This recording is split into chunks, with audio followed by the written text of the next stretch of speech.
자, 매주 금요일 이 시간 모십니다. 쟁쟁한 형제 두 분 전문가 환영합니다. 안녕하세요. 안녕하세요. 쟁쟁한 형제에서 다정함 속 불꽃 같은 열정 분쟁 파이터 권혁준입니다. 네, 반갑습니다. 네, 안녕하세요. 쟁쟁한 형제에서 묵묵히 형님들을 보좌하는 분쟁 서포터 막내 김희진입니다.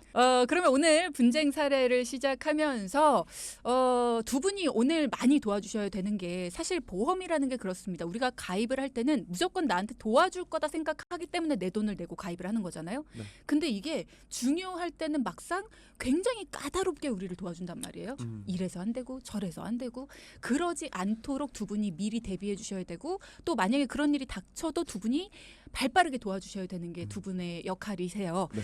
오늘도 분쟁 사례를 미리 살펴보면서 그런 일을 예방하자라는 의미에서 사례부터 좀 살펴보려고 하는데 어떤 사례를 준비해 주셨나요? 네, 오늘은 지난주에 이어 누수 분쟁에 대해 조금 더 자세하게 알아보도록 하겠습니다. 누수 분쟁 사례. 네.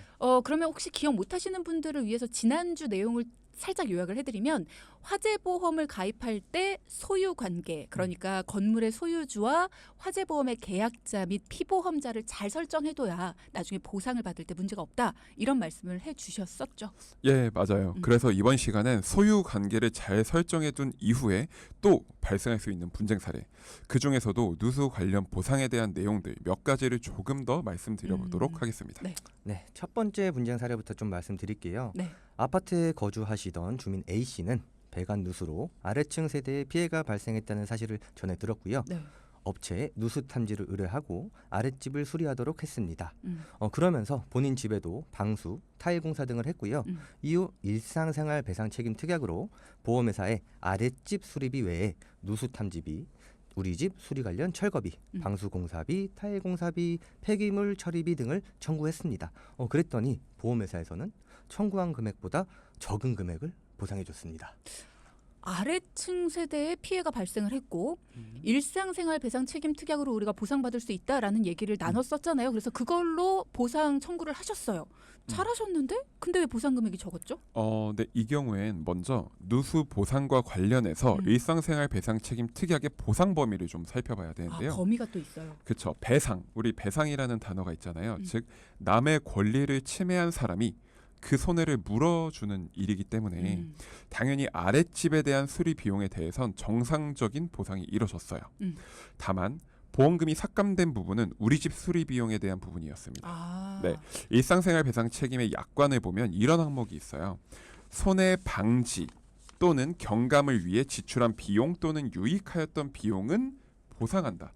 이것을 통상 손해 방지 비용이라고 하는데요. 이것과 관련이 있습니다. 근데 진짜 말 어렵게 써놨네요. 그쵸. 손해 방지 또는 경감을 위해 지출한 비용 또는 유익하였던 비용은 보상한다. 네.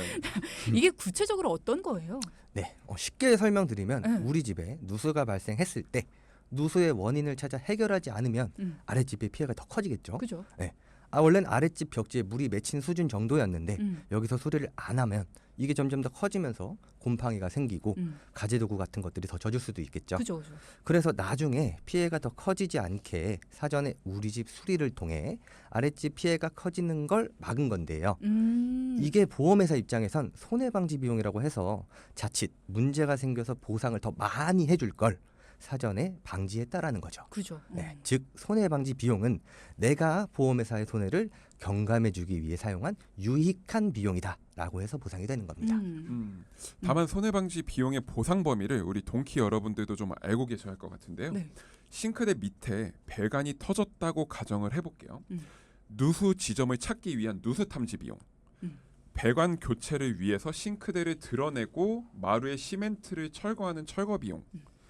배관을 교체하는 배관 교체 비용까지는 보상이 가능합니다. 손해방지 비용으로. 네. 그리고 배관 수리 이후 시멘트를 복구하고 마루를 재설치하고 도배, 장판 등을 다시 할 텐데요. 이 부분은 보상이 안 되는 부분이에요. 야. 네. 자, 이렇게 우리가 일반적으로 누수를 멈추기 위해서 배관을 교체하는 과정까지는 보상이 가능하고요.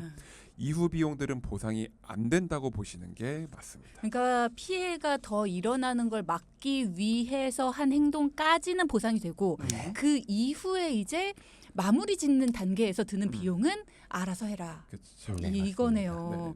아랫집 피해에 대해서는 배상이기 때문에 전부 보상이 되는 게 맞는 거고 우리 집 공사 비용 중에서 손해방지 비용의 보상 범위에 따라서 일부만 보상이 된 거다. 그래서 적게 받은 거다라는 거네요. 네, 맞습니다. 그렇기 때문에 첫 번째 분쟁 사례에서 타일 공사비나 폐기물 처리비 등은 제외하고 보상이 됐던 거죠. 그러네요. 네. 뭔가 이해는 되면서 좀 그렇다라는 생각이 좀 들긴 네. 합니다. 예. 일단 여러분 다 이해가 되셨죠? 그런 부분들까지만 보상이 된다라는 거 꼭 기억해 두시고요. 자, 방금 문자 질문이 하나 들어왔는데 내용을 들으시면서 2943님께서 혹시 누수가 발생해서 누수 탐지를 실시했는데 원인을 못 찾겠다고 합니다. 그런 경우에도 보상이 가능할까요? 라는 질문을 주셨거든요. 이런 경우도 있어요? 네, 좋은 질문 주셨는데요. 이건 역시 실제 분쟁 사례 중 하나예요. 아, 그래요? 네, 금융분쟁조정위원회 조정 결정례에 따르면 자, 조금 어렵습니다. 누수 발생 후 그 원인을 탐지하고자 한 행위는 성공 여부와 무관하게 손해가 추가로 발생할 가능성이 있는 상황에서 사고 원인을 제거하기 위해 취한 조치로서 손해 방지 비용에 해당된다고 이야기를 하고 있어요. 즉, 보상해준다. 그렇죠. 내가 이게 탐지 어려워. 비용이 오탐지라고 하더라도 음. 이 누수가 된 부분이 A라는 부분이 있고 B라는 부분이 있는데 음. 실제로는 A라는 부분이 탐지가 누수가 된 건데 음. B라는 부분을 우리가 탐지를 했어요. 혹시 몰라서. 근데 거긴 아니었어. 정상이었어. 그렇다고 하더라도 이 부분도 보상이 가능하다라는 거죠. 그럼 A와 B 모두 보상이 가능하다. 근데 그런 경우도 있어요. A에서 원인이었는데 원인을 못 찾는 경우도 있어요. 원인 A에서 원인이 발생했다라고 한다면은 음. A가 원인이 맞겠죠. 그럼 네. 찾을 수 있다. 무조건. 맞습니다. 네. 어, 근데 탐지 실제로 비용을 들이면. 실제로 배관이 너무 여러 군데 깔려 있기 때문에 실제 누수 탐지하는 과정에서 못 찾는 경우가 상당히 많다라고 합니다. 아, 네. 그래요. 그러면 정말 많은 부분을 좀 탐지해야 되네요. 네, 맞습니다. 그렇기 때문에 그 과정에서 원인을 못 찾는 경우가 발생하더라도 여러 군데에서 비용이 발생해도 그런 부분들은 다 보상이 된다라는 거 기억해 두시면 되겠습니다. 오탐지 비용도 보상된다라는 명쾌한 답변. 자, 또 다른 분쟁 사례도 좀 알아볼까요? 네, 두 번째 사례는 아랫집, 즉 피해를 받은 집을 기준으로 한 사례입니다. 네. 아파트에 거주하는 40대 주부님의 사례인데요. 음. 윗집 배관의 누수로 윗집 주인과 연락 후 보험 처리가 가능하다라고 해서 평소 알고 지내던 업체에 부탁해 수리를 했고요. 일단 보통 인부 5명 투입을 기준으로 해서 업체에서는 보험회사에 수리 비용 전액을 청구했습니다. 네. 근데 보험회사는 전액이 아닌 또 일부만 지급한 사례인 거죠. 자, 일단 평소 알고 지내던 업체에 부탁을 해서 수리를 했고 일당 보통 기준 인부 5명 투입을 기준으로 수리 비용 전액을 청구했는데 일부만 지급이 됐다. 이건 또 왜 일부만 줬을까요? 일상생활 배상 책임 특약에서 배상의 경우엔 전부 보상이 가능하다고 저희가 말씀을 드렸어요. 그러니까. 근데 이 사례에서 보험회사의 입장은 앞선 사례와는 조금 다른 부분이 있는데요. 보상이 되는 건 맞지만 투입 노무량이 과다하다는 이유로 전액을 지급하지 않은 사례예요. 5명까지 들어갈 이유가 있느냐? 그렇죠. 보시면 보험사는 손해사정 결과 및 건설공사 표준 자료, 물가 자료, 시중 노임 단가 등 이런 것들을 토대로 동일 작업량 및 시간 기준으로 통상 보통 인부 3명이면 충분하다는 입장이었어요. 그러면 누수 공사를 할 때 만약에 업체가 견적을 과도하게 측정하면 오히려 소비자에게 피해가 갈 수도 있겠네요. 네, 맞습니다. 그래서 보통 화재나 누수 같은 재물보험의 경우 이득금지 원칙 때문에 이득이 생기면 안 돼요. 예를 들어 실제 공사 금액은 300만 원인데 과도하게 한 500만 원 또는 600만 원 이렇게 견적이 측정된다면 보험금 산정 관련 분쟁이 발생할 수 있다는 거죠. 그렇기 때문에 동키 여러분들도 만약 누수가 발생한다면 여러 누수공사 업체를 통해 비교 견적을 해보시거나 복구공사 시공 전에 업체로부터 먼저 공사비 견적을 받고 그걸 토대로 보험회사에 문의를 하셔서 적정 공사비 수준 등을 확인하시는 게 분쟁을 피할 수 있는 방법입니다. 그러면 질문이 있어요. 만약에 적정 공사비 수준이 300만 원이다라고 네. 보험회사에서 얘기를 했는데 여러 업체를 다 알아봐도 여러 업체에서 다 400만 원밖에 얘기를 안 해요. 네. 그러면 나는 어떻게 100만 원 손해를 그냥 봐야 돼요? 아니면은 어떻게 조정하는 방법이 있어요? 네, 만약에 뭐 한 세 군데 또는 네 군데 업체를 통해서 비교 견적을 했다라는 자료를 토대로 보험사에 제출을 하게 되면은 보험사는 또 그거를 토대로 실제 비용을 검토해 본다라는 거죠. 아, 그럼 네. 검토를 해서 400만 원을 다 보상을 해줄 수도 네, 있겠네요. 이게 그렇죠. 보통 이제 객관적인 자료를 요구를 하는데 음. 객관적인 자료가 이제 여러 업체를 통해서 얻은 견적서잖아요. 네, 그런 것들을 토대로 보험회사와 조율할 수 있습니다. 아, 그러면 그런 것들은 내가 공사 들어가기 전에 반드시 해야 되는 거예요? 아니면 공사 이후에 해도 되는 거예요? 공사 전에 하는 게 좋겠죠. 아. 이미 공사를 해버리면 비용은 다 지출이 된 상황이잖아요. 그렇기 때문에 공사 전에 먼저 여러 업체를 비교해보고 공사비 견적을 토대로 보험회사와 합의를 하시는 게 좋습니다. 그럼 공사는 이미 했는데 네. 네. 죄송해요. 궁금한 게 많네요. 공사는 이미 했는데 다른 업체들도 분명 그렇게 얘기를 했었다 가격을 그렇게 얘기했는데 보험회사가 실질적으로 어떤 증거가 없어서 안 됩니다라고 해서 그럼 지금이라도 견적을 그럼 문의해서 견적서를 넣으면 되나요? 되는 겁니까? 그런 부분은 조금 애매할 수는 있습니다. 네, 왜냐하면 이미 공사가 다 마친 상황에서 견적을 받을 수는 사실 없는 부분이기 때문에 이런 부분은 사실 좀 애매할 수 있어서 그래서 보통 우리가 일상생활배상 책임 특약을 보험사에 이제 청구를 하면 그때 이제 조사관이 나오거든요. 그때 이제 견적서랑 같이 그것들을 공사 전에 이야기를 맞춰 나가야 되는 부분이기 때문에 네. 이미 공사를 한 상황에서는 조금 힘들 수도 있다. 그래서 보험이라는 게 참 애매한 것 같아요. 그러니까 우리가 분쟁 얘기를 하면서 항상 느끼는 게 뭐냐면 보험은 우리가 보험에 대한 청구를 하기 전에 그리고 보험을 우리가 쓸 만한 상황이 벌어지기 전에 내가 어떤 게 필요하고 어떤 상황에서 뭘 청구할 수 있고 이런 것들을 미리 사전에 알고 나서 행동을 해야 되는데 그러지를 않고 내가 미리 모든 일들을 다 벌인 후에 그래서 내 보험 되는 거지. 이렇게 하면서 확인을 하니까 그때 가서는 바로 잡을 수 있는 방법들이 없는 거죠. 맞아요. 그런 것들이 좀 문제가 아닐까라는 생각이 듭니다. 지난주에 이어서 이번 주에도 누수 관련 분쟁 사례 그리고 분쟁을 피하기 위해 알아야 할 사항들에 대해서 두 전문가님들과 함께 알아봤습니다. 가입할 때에는 전부 다 보장을 받을 수 있을 거다라고 생각을 하고 누수보험을 준비하시는 분들 참 많으실 텐데 두 전문가분들을 통해서 더 확실하게 누수보험에 대해서 알 수 있는 유익한 시간이 아니었나라는 생각이 들어요. 자, 지금 얘기를 들으면서 나도 누수 관련해서 그리고 또 나도 일상생활배상 책임 특약 요거 참 유용할 것 같다라고 생각을 해서 가지고 있는데 이거 괜찮을까? 나 더 가지고 있어도 괜찮은 걸까? 이런 생각하신다면 여러분도 다시 한번 확인해 보시고요. 그리고 또 내가 이걸 가지고는 있는 건지도 한 번쯤 확인해 보시면 좋을 것 같습니다. 막상 일이 벌어지고 나서 당황하거나 막막해하지 마시고요. 그리고 평소 약관 봐도 잘 모르겠다라고 생각해서 확인조차 안 하시는 분들도 이 시간을 통해서 미리 대비하시고 그 방법도 알아보시기 바랍니다. 자, 그럼 저희는 사연을 먼저 좀 들어보겠습니다. 어떤 분들이 두 분을 찾아와서 어려움을 토로하셨는지 그리고 또 어려움을 바로잡아 가셨는지 우리도 우리와 비슷한 이야기를 갖고 있진 않을까 그 사연을 함께 들어볼게요.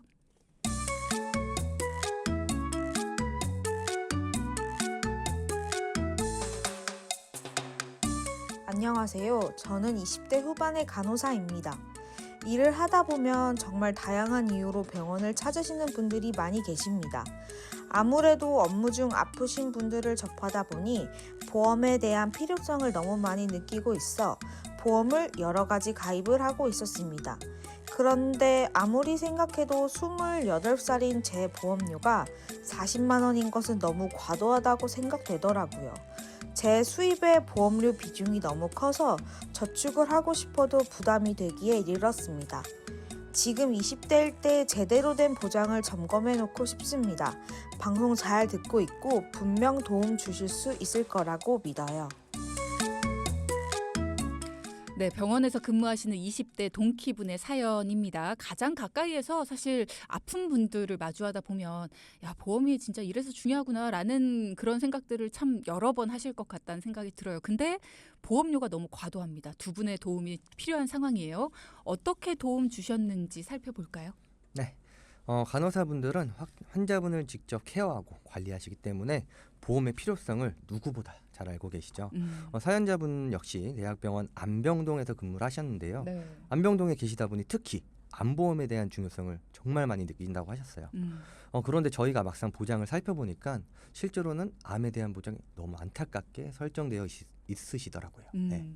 암에 대한 보장이 너무 안타깝게 설정이 되어 있었다. 자, 여러분도 주의 깊게 들어주십시오. 암에 대한 설정이 안타깝게 되어 있는 경우는 어떤 경우일까? 이 얘기 3부에서 이어가도록 하겠습니다. 자, 이제 3부 시작하면서 앞서 2부 마무리하며 들려드렸던 사연 잠깐 정리를 해드리면요. 대학병원 안병동에서 근무하시는 20대 후반의 간호사분 사연이었죠. 그런데 환자분들을 쭉 옆에서 보다 보니까 뭔가 보험의 필요성도 많이 아시고 보험도 많이 가입을 해 놓으셨는데 일단 금액이 좀 부담스럽다. 그리고 내 보험이 제대로 들어있는지도 궁금하다. 이런 얘기 해주셨는데 김희진 전문가께서 마무리하면서 실제로 보장을 살펴보니 암에 대한 보장이 너무 안타깝게 설정이 되어 있더라. 이런 얘기를 해주셨어요. 어떤 문제가 있었는지 좀 들어볼까요? 네, 쭈디도 알겠지만 일부 회사에서 자궁암과 유방암을 일반암 진단금에 포함시키지 않는 곳들이 좀 있어요. 그게 무슨 말이죠? 그러니까 여성분들 이 얘기부터 말씀드리면 우리가 자궁암이나 유방암 진단을 받으면 일반암 진단금을 이제 우리가 받아야 되는데 그것보다 삭감시켜서 진단금을 준다는 이야기예요. 그런 회사들이 좀 있다는 건데 네. 자, 여성분들은 생식기암과 유방암의 발병률이 굉장히 높죠. 그죠. 특히 유방암은 우리 통계 자료에 의하면 2021년 유방암 환자 수는 28,720명으로 10년 전보다 71% 증가한 걸로 나타났어요. 또 15세에서 34세 여성 암 발생률은 2위, 35세에서 64세 여성 암 발생률 1위를 차지했습니다. 젊은 여성들은 두려움에 떨게 하는 질병이기도 한데요. 그런데 사연자분께서는 유방암이 소외감으로 빠져 있어서 일반암 진단금의 40%만 받으실 수 있었습니다. 그러니까 일반암으로 포함을 시키지 않는다라는 건 이런 겁니다. 일반 분들, 그러니까 우리 입장에서 생각을 해보면 나 암보험 3천만 원 들어놨어. 이렇게 얘기하면 암에 걸리면 무조건 3천만 원 받아. 이렇게 생각을 하시지만 이 자궁암과 유방암을 일반암에 포함시키지 않는다라는 거는 그 암들은 3천만 원이 아니라 더 적게 준다고 빼놓은 거예요. 그렇죠. 따로 분류를 해놓은 거거든요. 그러니까 나는 무조건 암에 걸리면 3천만 원 받아라고 알고 있었지만 얘네는 3천만 원이 아니라 막 500만 원, 600만 원 뭐 이렇게 조금만 주는 걸로 빼놓은 거예요. 근데 우리는 모르고 있었던 거죠. 이게 말이 되는 겁니까? 자, 40%만 받을 수 있게 되어 있다고 말씀을 하셨어요. 그럼 사연자분의 일반암 진단금부터 좀 살펴볼까요? 얼마짜리 가입을 해놓으신 거예요? 네, 사연자분께서는 1억 원의 일반암 진단금을 유지하고 계셨는데요. 네. 보장 금액은 진짜 억소리 나게 훌륭해 그죠. 보이지만 유방암과 자궁암 진단을 받았을 때에는 1억 원의 40%인 4천만 원만 지급받으실 수 있는 상황이었습니다. 특히 생명보험사의 보장을 가지고 계셨는데 네. 안타깝게도 여기에 사망보장까지 같이 준비가 되어 있었죠. 보험료가 왜 이렇게 부담스러웠는지 눈치채신 동키분들도 계실 텐데요. 자, 20대 여성이고 싱글입니다. 심지어 사망 보장이 있다는 사실조차 모르고 계시는데요. 아, 모르셨어요? 네, 요즘 이런 안타까운 경우가 종종 있는 것 같아요. 네. 저도 그렇습니다. 싱글이에요. 물론 20대는 아닙니다만 이렇게 결혼하지 않은 분들이 종신토록 보장받는, 그러니까 사망 보장을 받는 이런 보험들을 가입한 경우가 간혹 있으세요. 근데 그런 분들은 나중에 결혼하면 필요할까 봐 가입했어요 하시는 경우도 있고 네. 아니면 내가 가지고 있는지조차 몰랐다. 네, 맞습니다. 이런 경우들도 있거든요. 네. 아직 한창인 나이에 사망보험이 굳이 필요할까라는 생각이 들기도 하고요. 특히나 본인이 모르고 있었다면 이거는 반드시 바로잡는 게 좀 필요하지 않을까 싶은데 두 분이 어떻게 도와주셨나요? 네, 우선 암보험만 25만 원이었어요. 정말 너무 과하죠. 이유는 딱 하나였어요. 그 암보험에 사망보장이 포함되어 있기 때문이었는데요. 그래서 정리가 저희는 불가피했고요. 유방암과 자궁암이 일반암 진단금으로 모두 포함된 암보장과 요즘 관심이 많은 암치료비 특약까지 보강을 해서 보니까 8만 원이면 준비가 야, 가능했습니다. 이렇게 싼데. 네, 나이도 워낙 어리시고 워낙 건강하셔서 굉장히 저렴하게 보장을 준비하실 수 있었어요. 이 건강체 보험에서도 우리 요즘 유병자형 보험도 초간편 유병자형 보험이 있고 정말 일반 유병자형 보험이 있고 건강체 보험도 요즘 이렇게 바뀌었어요. 일반 건강체 보험이 있고 더 건강체 보험이 있습니다. 네, 그런 것들로 가입을 하실 수 있어서 아무래도 더 저렴하게 준비하실 수 있었습니다. 왜 많은 분들이 그런 얘기 하시잖아요. 아, 나는 보험 가입하면 너무 돈 아까운 게 나는 너무 건강해서 병원을 잘 안 가. 근데 보험료를 굳이 낼 필요 있어? 이렇게 말씀하시는데 옆 사람이 5만 원 내는 거 나는 진짜 건강해서 병원 잘 안 간다. 그럼 난 3만 원이면 된다. 그렇죠. 라는 거예요. 그리고 네. 더 건강하다. 그러면 내년엔 또 2만 원만 내도 되고. 네. 이게 건강하면 건강할수록 매년 보험료를 깎아주는 보험들이 생겨났다라는 거니까 이런 부분도 좀 알아보시면 좋을 것 같고요. 일단 25만 원 내셨는데 8만 원짜리로도 충분했다. 암 말고 다른 보장들도 좀 볼까요? 네. 네, 기존에 3세대 실손보험 3만 원 그리고 종합보험 12만 원이 있으셨는데요. 여기에도 문제가 조금 있었습니다. 아, 그래요? 2대 진단금 즉 뇌와 심장 관련된 진단금이죠. 네. 뇌졸중 진단금과 급성심근경색증 진단금으로 보장이 준비되어 있으셨고요. 음. 뇌와 심장에 대한 수술비가 전혀 없으셨어요. 전혀. 진단금은 몇 번 지급될까요? 한 번. 한 번. 네, 맞습니다. 반면에 수술비는 수술할 때마다 보험금을 받을 수가 있죠. 그렇죠. 그럼 뇌와 심장 수술 중 가장 많이 하는 수술은 뭘까요? 스텐트 삽입 수술이죠. 네, 실제로 제 주변에 6회 하신 분도 제가 봤거든요. 6번이나? 네. 그래서 뇌와 심장에 대한 수술비는 필수적으로 준비하고 계셔야 합니다. 물론 진단비가 금액이 크긴 하지만 진단비는 한 번 나오는 거고 네, 수술은 방금 말씀하신 분처럼 6번까지도 네, 하시는 맞습니다. 분들이 있으니까 맞아요. 뇌와 심장은 수술비를 반드시 가지고 계셔라. 네. 맞습니다. 일단 사연자분의 뇌와 심장 진단금에도 보장 폭이 좁다는 문제점이 있었고요. 2대 진단에 대한 수술비도 없으셨죠. 만약 2대 진단으로 스텐트 삽입 수술을 하실 경우에 현재는 30만 원 받으실 수 있게 되어 있으셨어요. 뇌혈관과 심혈관의 산정특례 기간은 30일입니다. 암은 산정특례 기간이 5년이죠. 맞아요. 산정특례란 쉽게 말씀드리면 나라에서 병원비의 90% 이상 지원을 해주는 제도예요. 음. 그런데 뇌와 심장의 산정특례 기간은 30일. 너무나 짧습니다. 그렇죠. 네, 그러니까 만약에 30일 이후에 수술을 받게 된다. 그러면 병원비가 진짜 어마무시하겠네요. 네, 그죠? 맞습니다. 그래서 뇌와 심장에 대한 수술비를 든든하게 챙겨 놓으셔야 합니다. 그리고 앞서 2부에서 말씀드린 일상생활 배상 책임 특약도 없으셨어요. 네. 정말 종합보험이라고 하지만 보장이 너무 허술하게 준비되어 있으셔가지고 그래서 저희가 최종으로 준비해드린 보장은 네. 뇌혈관 진단금 2천만 원, 심혈관 진단금 2천만 원, 뇌와 심장 수술비 회당 2천만 원, 1-5종 수술비와 124대 수술비 등으로 준비해드렸습니다. 수술비를 다양하게 준비해 네, 주셨네요. 네, 맞습니다. 맞아요. 놀라지 마세요. 이렇게 해도 보험료는 6만 5천 원입니다. 이거 다 해서? 네. 아까 그리고 저희가 암보험이 8만 원이었어요. 네네. 그렇죠. 종합보험까지 하면 총 합치면 14만 5천 원이죠. 음. 여기에 실손보험 3만 원까지 더하면 사연자분의 총 보험료는 17만 5천 원으로 조정 도와드렸습니다.